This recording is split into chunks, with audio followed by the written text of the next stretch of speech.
الحمد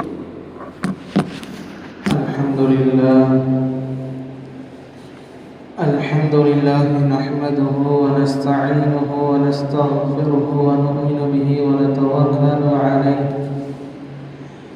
ونعوذ بالله من شرور أنفسنا ومن سيئات أعمالنا من يهده الله فلا مضل له ومن يضلله فلا هادي له ونشهد أن لا إله إلا الله ونشهد أن سيدنا ومولانا محمدا عبده ورسوله أوصيكم ونفسي أولا بتقوى الله أما بعد فقد قال الله سبحانه وتعالى في كلامه القديم وفي القرآن المجيد أعوذ بالله من الشيطان الرجيم بسم الله الرحمن الرحيم وإذ قالت طائفة منهم يا أهل يثرب صدق الله العظيم وقال رسول الله صلى الله عليه وسلم في حديثه الشريف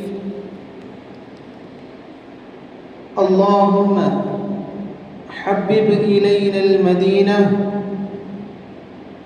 كحبنا مكة أو أشد صدق رسوله النبي الكريم எல்லா புகழும் எல்லாம் வல்ல அல்லாஹ் ஒருவனுக்கே உரித்தாகட்டுமாக.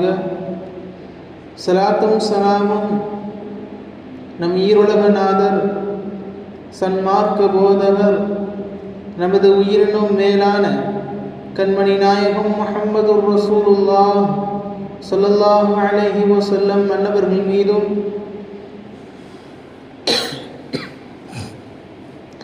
அன்னலாரின் உத்தம சத்திய சஹாபாக்கள், தாபிஈன்கள், தபஅ தாபிஈன்கள், வலிமார்கள், ஷுஹதாக்கள், நாதாக்கள், நல்லோர்கள், மேலும் இங்கு வீற்றிருக்கும் நம் அனைவரின் மீதும் எல்லாம் வல்ல அல்லாஹுவின் அன்பும் அருளும் வற்றா கருணையும் என்றென்றும் நின்று நிலவட்டுமாக. ஆமீன்.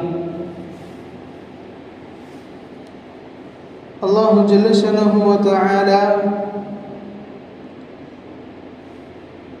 மதீனாவை, மக்காவை, இவ்விரண்டு ஊர்களை அல்லாஹு தஆலா புனிதப்படுத்தி வைத்திருக்கிறான். அதிலும் மக்காவை அல்லாஹு ஜல்ல ஷனஹு தஆலா தன் திரு இல்லம் கஅபாவை அமைக்க பெற்ற ஒரு ஊராக, அந்த நகரத்தை இந்த பூமியின் ஒரு கருவாக அல்லாஹு தஆலா ஆக்கி வைத்திருக்கிறான். அதன் அடிப்படையில் அல்லாஹு ஜல்ல ஷனஹு தஆலா மக்காவை எந்தெந்த விதங்களில் எல்லாம் சிறப்புப்படுத்தினான், எதனால் எல்லாம் சிறப்புப்படுத்தினான் என்ற செய்திகளை நாம் பார்த்தோம்.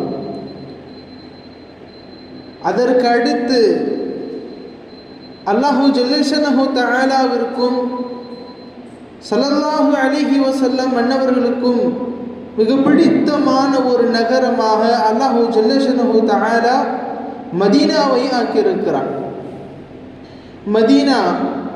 மதீனா என்று சொன்னாலே நாயகம் ஸல்லல்லாஹு அலைஹி வஸல்லம் மன்னவர்கள் அங்கே ஹிஜ்ரத் செய்ததும், அங்கிருந்த மக்களுடைய சகோதரத்துவமும், அங்கே மக்களுக்குள் ஏற்பட்ட ஒரு நல்ல சகோதரத்துவமும் ஒற்றுமையும், மேலும் மதீனா என்று சொன்னாலே அன்னலம் பெருமானார் ஸல்லல்லாஹு அலைஹி வஸல்லம் மன்னவர்களை பற்றியான நினைவுகள் நமக்கு வரும். காரணம், நாயகம் ஸல்லல்லாஹு அலைஹி வஸல்லம் மன்னவர்கள் அன்னவருடைய வாழ்வில் 10 ஆண்டு காலங்கள் மதீனாவில் வாழ்ந்தாலும் அந்த மதீனா நாயகம் ஸல்லல்லாஹு அலைஹி வஸல்லம் மன்னவர்களுக்கு மிக பிடித்தமான ஒரு ஊராக அது மாறியது. காரணம், அதில் ஏராளமான தியாகங்கள் ஒளிந்திருந்தது. ஆரம்பமாக மதீனா ஆரம்ப காலகட்டத்தில் ஒவ்வொரு ஊருக்கும் ஒவ்வொரு பெயர்களை அவர்கள் வைப்பதுண்டு. அன்று அரபுகள் அந்த ஊருக்கு வைத்த பெயர் யஸ்ரிப். காரணம், யஸ்ரிப் என்றாலே மக்களை பழிப்பது, ஏமாற்றுதல் போன்ற மோசமான அர்த்தங்களை கொண்ட வார்த்தை அந்த வார்த்தை. எனவே அந்த ஊருக்கு ஆரம்ப காலத்தில் யஸ்ரிப் என்று அவர்கள் பெயர் வைத்தார்கள். அல்லாஹ் ஜல்ல ஷஅனஹு தஆலா குர்ஆனில் நமக்கு சொல்லுகிற போதும் கூட வஇத் காலத் தாயிஃபத்தும் மின்ஹும், அவர்கள் இந்த ஒரு கூட்டத்தார் இப்படி சொன்னார்கள், யா அஹ்ல யஸ்ரிப், யஸ்ரிபுடைய மக்களே என்று அவர்கள் கூறியதாக அல்லாஹ் ஜல்ல ஷஅனஹு தஆலா அவன் அருள்மறையில் பதிவு செய்கிறான்.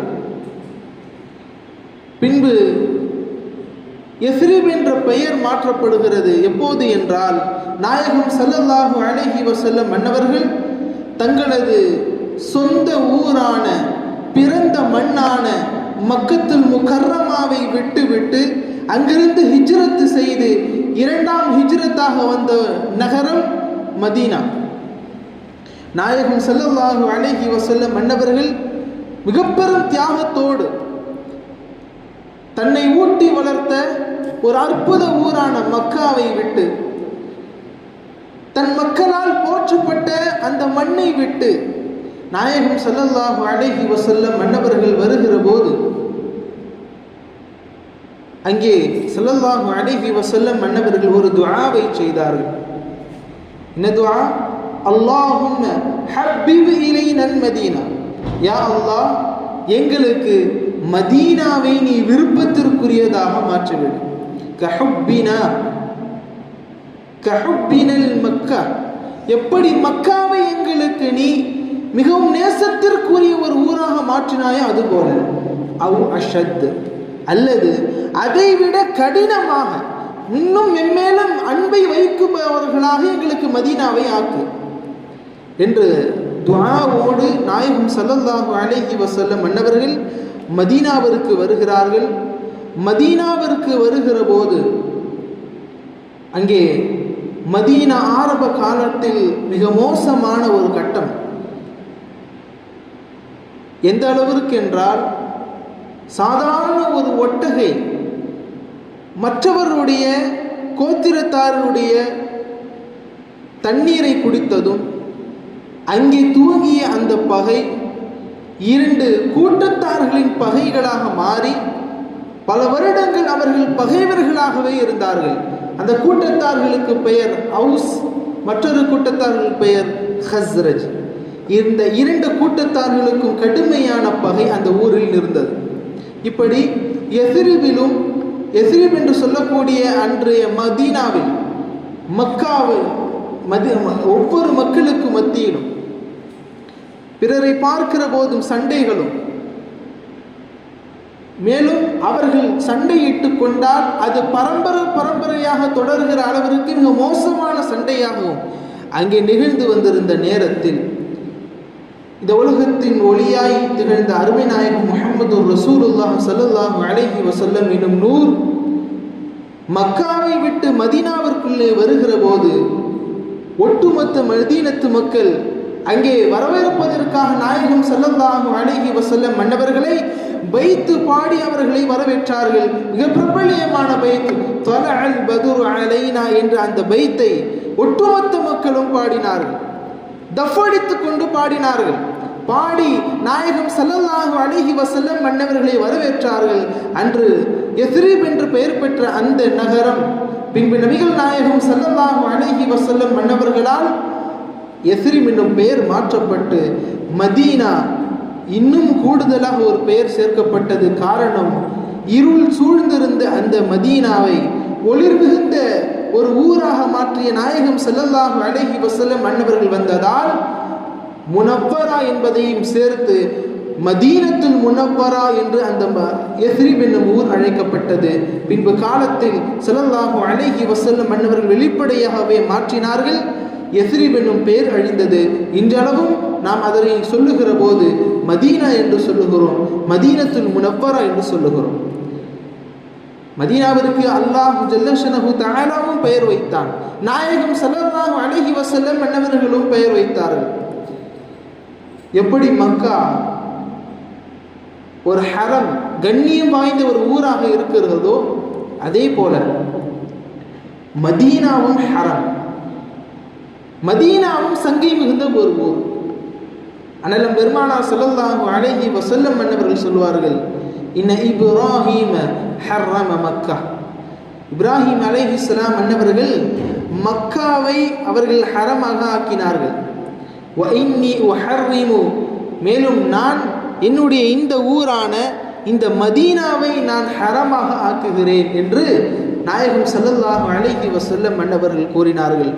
அல்லாஹு ஜல்லஷனஹு தஆலா இந்த ஊருக்கு ஒரு பெயர் வைத்தானே என்று சொல்லுகிறோமே, அந்த பெயர் என்னவென்றால் அல்லாஹு ஜல்லஷனஹு தஆலா த்வாபத், பரிசுத்தமான ஊர் என்று அல்லாஹு தஆலா அது ஊருக்கு பெயர் வைத்தான்.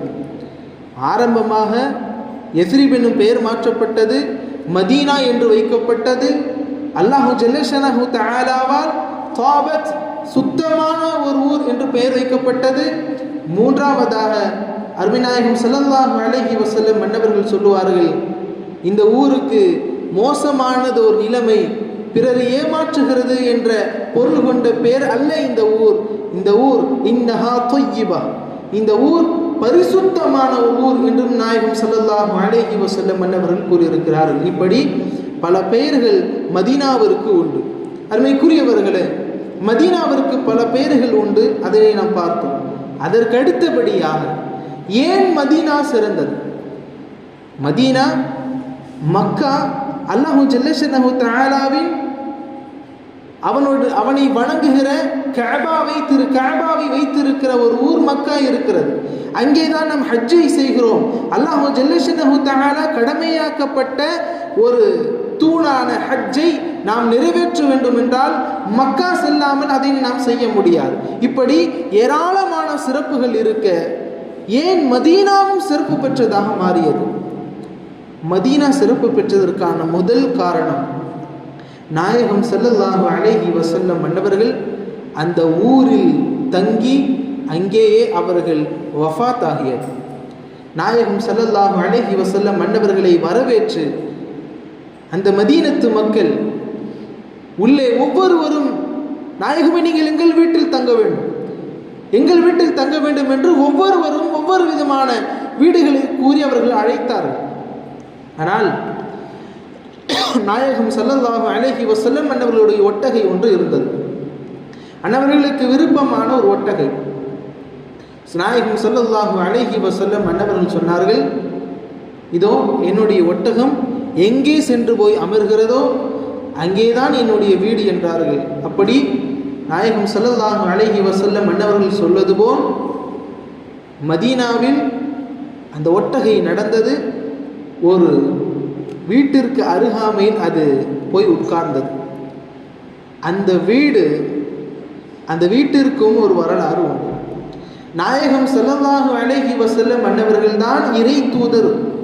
இங்கே ஒரு இறை தூதர் வர வாய்ப்புண்டு, கட்டாயம் வருவார்கள் என்று பல நபர்கள் கூறியிருப்பதை அந்த மக்கள் மிக பிரபலியமான ஒரு வரலாறு. அப்படி இருக்கையில் அங்கே ஒரு கோத்திரத்தாரனுடைய தலைவர், அங்கே ஒரு நபர் பின்னாளில் இந்த ஊருக்கு வரப்போகிற இந்த நபிக்காக நான் கொடுக்கிற இந்த வீடு இது அவர்களுக்காக உள்ளது என்று ஒரு குறிப்பிட்ட நபர்களிடம் ஒப்படைத்தார்கள். பின்பு அல்லாஹு ஜல்லஷனஹு தஆலாவின் கட்டளையின்படி பல வருடங்கள், 1 வருடங்கள் 2 வருடங்கள் அல்ல, பல 100 வருடங்களுக்கு பின்னால் நாயகம் ஸல்லல்லாஹு அலைஹி வஸல்லம் மன்னவர்களுக்கு வைக்கப்பட்ட வீடு இந்த மதீனாவில் இருந்தது. பின்பு நாயகம் ஸல்லல்லாஹு அலைஹி வஸல்லம் மன்னவர்கள் அந்த வீட்டில் தங்கினார்கள். அது மட்டுமல்ல, முதல் செய்தி நாயகம் ஸல்லல்லாஹு அலைஹி வஸல்லம் மன்னவர்கள் மதீனாவில் தங்கியது ஒன்று. இரண்டாவதாக நாயகம் ஸல்லல்லாஹு அலைஹி வஸல்லம் மன்னவர்கள் அந்த ஊரில் வஃபாத் ஆகினார்கள். ஸல்லல்லாஹு அலைஹி வஸல்லம் அன்னவர்கள் ஆயிஷா ரலியல்லாஹு அன்ஹா அன்னவர்களுடைய வீட்டிலே தான் இருந்தார்கள். சரியாக சொல்ல வேண்டும் என்றால் இன்றைய மஸ்ஜித் நபவிக்கு அருகாமையிலேயே நாயகம் ஸல்லல்லாஹு அலைஹி வஸல்லம் அன்னவர்களுடைய வீடும் மஸ்ஜித் நபவியும் அன்று மிக அருகாமையில், இன்னும் சொல்ல போனால் மஸ்ஜித் நபவிக்குள்ளே தான் நாயகம் ஸல்லல்லாஹு அலைஹி வஸல்லம் அவருடைய வீடும் அன்றைய காலத்தில் இருந்தது. இன்றும் நாம் பார்த்திருக்க முடியும். அப்படி இருக்கிற வேளையில் நாயகம் ஸல்லல்லாஹு அலைஹி வஸல்லம் அன்னவர்கள் அன்னை ஆயிஷா ரலியல்லாஹு அன்ஹா அன்னவர்களுடைய மடியில் மதீனாவிலே அவர்கள் வஃபாத்தாகுகிறார்கள். நபிமார்களுடைய பொதுவானதோர் சட்டம், எங்கே அவர்கள் வஃபாத்தாகுகிறார்களோ அங்கேதான் அவர்களுக்கு அடக்கமும். அப்படி நாயகம் ஸல்லல்லாஹு அலைஹி வஸல்லம் அன்னவர்கள் அன்னை ஆயிஷா ரலியல்லாஹு அன்ஹா அவர்களுடைய வீட்டில் வஃபாத்தாகுகிறார்கள். அவர்கள் வஃபாத்தாகிய அதே இடத்தில் நாயகம் ஸல்லல்லாஹு அலைஹி வஸல்லம் அன்னவர்கள் தஃபன் செய்யப்பட்டார்கள். தஃபன் செய்யப்பட்டதற்கு பின்னர் அந்த ஊர் மிக மோசமானது ஒரு நிலையை அடைந்தது. நாயகம் ஸல்லல்லாஹு அலைஹி வஸல்லம் அன்னவர்கள் நடந்த, அவர்கள் ஓடிய அந்த கால்பதத்தை பார்த்த அந்த வானம் நாயகம் ஸல்லல்லாஹு அலைஹி வஸல்லம் அன்னவர்கள் வஃபாத்தாகி அவர்கள் அடக்கம் செய்யப்பட்டதற்கு பின்னால் அன்று ஒட்டுமொத்த மதீனாவும் மழை இல்லாமல் தவிர்த்தது. மழை இல்லாமல் கடுமையானது ஒரு வெயில், மழை பெய்யவே இல்லை. எல்லா சஹாபாக்களும் ஒன்று கூடி அவர்கள் முடிவெடுத்தார்கள், நாயகம் ஸல்லல்லாஹு அலைஹி வஸல்லம் அன்னவர்கள் அவர்களுடைய கபருக்கு மேலே நேராக வானம் தெரியும் அளவிற்கு ஒரு துளையை நாம் இட வேண்டும். நாயகம் ஸல்லல்லாஹு அலைஹி வஸல்லம் அவருடைய கபரை இந்த வானம் பார்க்க வேண்டும் என்று விரும்பினார்கள். பின்பு அதே போல அவர்களுடைய தஃபன் செய்யப்பட்ட அந்த வீட்டிற்கு மேல் கூரையில் ஒரு துளையும் விட்டார்கள். வானம் அதை பார்த்தது. பின்புதான் மதீனாவில் மழை பொழிந்தது. அருமைக்குரியவர்களே, இன்றளவும் நாம் மதீனாவில் மஸ்ஜித் நபவியிலே நாயகம் ஸல்லல்லாஹு அலைஹி வஸல்லம் அவருடைய கபருக்கு மேல் நேரே நாம் பார்த்தோமேயானால் இன்றளவும் அவர்கள் அதனை துளையிட்டு ஒரு கண்ணாடியை அவர்கள் அமைத்து வானம் பார்க்கும்படியாக அதனை வைத்திருக்கிறார்கள். அல்லாஹ் ஜல்ல ஷஅனஹு தஆலா நாயகம் ஸல்லல்லாஹு அலைஹி வஸல்லம் அன்னவர்கள் கூறிய துஆவை இங்கு நினைவுபடுத்துகிறான். நாயகம் ஸல்லல்லாஹு அலைஹி வஸல்லம் அன்னவர்கள் ஹிஜ்ரத்துக்கின் போது அவர்கள் துஆ செய்தார்கள் அல்லவா, அல்லாஹும்ம ஹப்பிப் இலைனல் மதீனா, யா அல்லாஹ் எங்களுக்கு மதீனாவை நீ எங்களுக்கு மிகவும் விருப்பத்திற்குரியதாக மாற்று. அது வெறுமனே மனிதர்களுக்கு மாத்திரம் அப்படி ஆக்கவில்லை, அல்லாஹ் ஜல்ல ஷஅனஹு தஆலா ஒட்டுமொத்த நகருக்கும் ஆக்கினான், வானத்திற்கும் ஆக்கினான். நாயகம் ஸல்லல்லாஹு அலைஹி வஸல்லம் அன்னவர்களின் போது, அன்னவர்கள் வஃபாத் ஆகுகிற போது சஹாபாக்கள் கவலைப்பட்டார்கள். அன்னவர்களுடைய கழுதை கிணற்றில் குதித்து இறந்தது, அன்னவர்களுடைய மிம்பர் எழுதது. இப்படி ஏராளமான வரலாறுகள் உண்டு மதீனாவில். அருமைக்குரியவர்களே, மதீனாவில் சிறப்புப்படுத்தப்பட்ட மிகவும் முக்கியமான ஒரு காரணம் நாயகம் ஸல்லல்லாஹு அலைஹி வஸல்லம் அன்னவர்கள் அங்கே அடக்கம் பெற்றது. அங்கே அடக்கம் பெற்றதால் தான் இன்றளவும் அந்த மதீனாவில் யாரெல்லாம் தஃபன் செய்யப்படுகிறார்களோ அவர்களுக்கு நாயகம் ஸல்லல்லாஹு அலைஹி வஸல்லம் அன்னவர்கள் நாளை மறுமையில் அவர்களுக்கு சாட்சியாளர்களாக அல்லது சிபாரிசு செய்பவர்களாக மாறுவார்கள். இந்த உலகத்தில் நமக்கு எவ்வளவு கஷ்டங்கள் வந்தாலும், எவ்வளவு துன்பங்கள், எவ்வளவு நம்முடைய மனதை நொறுக்கும் அளவிற்கு நிகழ்வுகள் நடந்தாலும், யா அல்லாஹ் எனக்கு மௌத்தை கொடு என்று நாம் கேட்கக்கூடாது, அது ஹராம். ஆனால் ஒருவர் இந்த இடத்தில் மௌத்தாகலாம் என்று கேட்கலாம் என்று இருந்தால் அது மதீனாவிற்கு மாத்திரம் குறிப்பானது. யா அல்லாஹ் எங்களை மதீனாவில் நீ வஃபாத்தாகி என்று அல்லாஹ்விடத்தில் கேட்கலாம். காரணம், நாயகம் ஸல்லல்லாஹு அலைஹி வஸல்லம் அன்னவர்கள் சொன்ன வார்த்தை, யாரெல்லாம் மதீனாவிலே வஃபாத்தாக வேண்டும் என்று நினைக்கிறீர்களோ அவர்கள் அங்கே வந்து அவர்கள் வஃபாத்தாகுவதற்கு துஆவை கேட்கலாம், அங்கே அவர்கள் மௌத்தாகலாம். காரணம் என்னவென்றால், நிச்சயமாக நான் நாளை மறுமையில் அவர்களுக்கு பரிந்துரையாளனாக, அவர்களுக்கு சாட்சியாளனாக நான் வந்து நிற்பேன் என்றார்கள் ஸல்லல்லாஹு அலைஹி வஸல்லம். மதீனாவினுடைய சிறப்பு வாய்ந்த விஷயங்களில் இதுவும் ஒன்று. மதீனாவில் யாரெல்லாம் வஃபாத் ஆகுகிறார்களோ அவர்களுக்கு அல்லாஹு ஜல்ல ஷஅனஹு தஆலா நாயகம் ஸல்லல்லாஹு அலைஹி வஸல்லம் அவர்களுடைய சிபாரிசை தருகிறான். அன்னவர்களுடைய சாட்சியையும் நாளைக்கு நமக்கு மறுமையிலே தருவோம். இது 3 அம்சங்களில் மிக முக்கியமானது ஒரு அம்சம். 4வதாக அருமைநாயகம் ஸல்லல்லாஹு அலைஹி வஸல்லம் அவர்கள் சொன்னார்கள் அல்லவா, இந்த மதீனா தொய்யிபா, பரிசுத்தமானது ஒரு மதீனா, பரிசுத்தமான நகரம். எனவேதான் உலமாக்கள் நமக்கு சொல்லுகிறார்கள், யார் கடுமையான நோயாலோ நோயினால் அவதிப்படுகிற மக்களோ மதீனாவினுடைய மண்ணை தின்பவர்களுக்கு அவர்களுடைய நோய் நிவாரணம் அளிக்கப்படும். அவர்களுக்கான நோய், எல்லா விதமான நோயும் அவர்களுக்கு தீர்ந்துவிடும். மதீனாவினுடைய மண்ணுக்கு அவ்வளவு சக்தியும் மகத்துவம் அல்லாஹ் ஜல்லஷனஹு தஆலா வைத்திருக்கிறார். அருமைக்குரியவர்களே, நாம் கூறிய இந்த 4 விஷயங்கள் மிக முக்கியமானது. நாயகம் ஸல்லல்லாஹு அலைஹி வஸல்லம் அன்னவர்கள் நடந்து சென்ற அந்த மதீனாவினுடைய பாதைகளினால், அன்னவர்கள் அங்கே வஃபாத் ஆகியதினால் அல்லாஹ் ஜல்லஷனஹு தஆலா அந்த ஊருக்கு அவன் தாபத், பரிசுத்தம் என்று பெயர் வைத்ததினால், இன்னும் சொல்ல போனால் நாயகம் ஸல்லல்லாஹு அலைஹி வஸல்லம் அன்னவர்களுடைய நாவினால், நான் இந்த மதீனாவை ஹரம் ஷரீஃபாக ஆக்குகிறேன் என்று அந்த விஷயத்தை கூறியதால் மதீனா எப்படி மக்கா சிறந்ததோ அதே போல மதீனாவும் மிகச்சிறந்தது. இன்னும் சொல்ல போனால் உலமாக்கள், சஹாபாக்கள் உட்பட சொல்லுகிற ஒரு கருத்து, இந்த உலகத்தில் மக்கா சிறந்ததா மதீனா சிறந்ததா என்று கேட்டால் மதீனா தான் சிறந்தது என்பார்கள். காரணம், அல்லாஹு ஜல்லஷனஹு தஆலாவினுடைய ஹபீப், அல்லாஹ்வினுடைய இறை நேசராக இருக்கிற ஹபீப் ஸல்லல்லாஹு அலைஹி வஸல்லம் அன்னவர்கள் எங்கே அவர்கள் மறைந்து அடக்கம் செய்யப்பட்டார்களோ அந்த ஊர் அல்லாஹு ஜல்லஷனஹு தஆலாவுடைய திரு காபா இருக்கிற அந்த ஊரை விட சிறந்தது என்பார்கள். காரணம், அங்கே நாயகம் ஸல்லல்லாஹு அலைஹி வஸல்லம் அன்னவர்கள் தஃபன் செய்யப்பட்டது. எல்லாமல்ல அல்லாஹு ஜல்லஷனஹு தஆலா மகத்துவங்களும் மென்மேலும் அங்கே தொழுபவர்களுக்கான, இபாதத்து செய்பவர்களுக்கான நன்மையை பற்றி சொல்லுகிற போது நாயகம் ஸல்லல்லாஹு அலைஹி வஸல்லம் அன்னவர்கள் சொல்வார்கள், மஸ்ஜிதுல் ஹராமை தவிர மற்ற எல்லா பள்ளிகளை விடவும் யார் என்னுடைய இந்த மஸ்ஜிது நபவியிலே தொழுகிறார்களோ அங்கே தொழுபவர்களுக்கு அவர்களுக்கு 1000 மடங்கு நன்மைகள் கிடைக்கும். மற்ற பள்ளிகளில் ஒருவர் ஒரு தொழுகையை நிறைவேற்றினால் அவருக்கு 10 நன்மைகள் கிடைக்குமானால் அதைவிட 1000 மடங்கு நன்மைகள் மஸ்ஜிது நபவியிலே தொழக்கூடிய நபர்களுக்கு கிடைக்கும். மஸ்ஜிதில் ஹராமிலே தொழுதால் 1,00,000 நன்மைகள் கிடைக்கும்.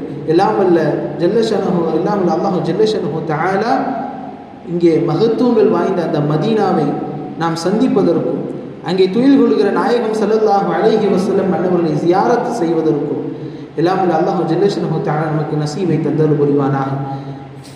அல்லாஹ் ஜல்லஷனஹு தஆலா கடமையாக்கி இருக்கிற ஹஜ்ஜை மீண்டும் மீண்டும் செய்வதற்கும், உம்ராவை மீண்டும் மீண்டும் நாம் செய்வதற்கும் எல்லாமல்ல அல்லாஹ் ஜல்லஷனஹு தஆலா நமக்கும் நம் குடும்பத்தாரர்களுக்கும் அந்த நசீபை தந்தருள் புரிவானாக.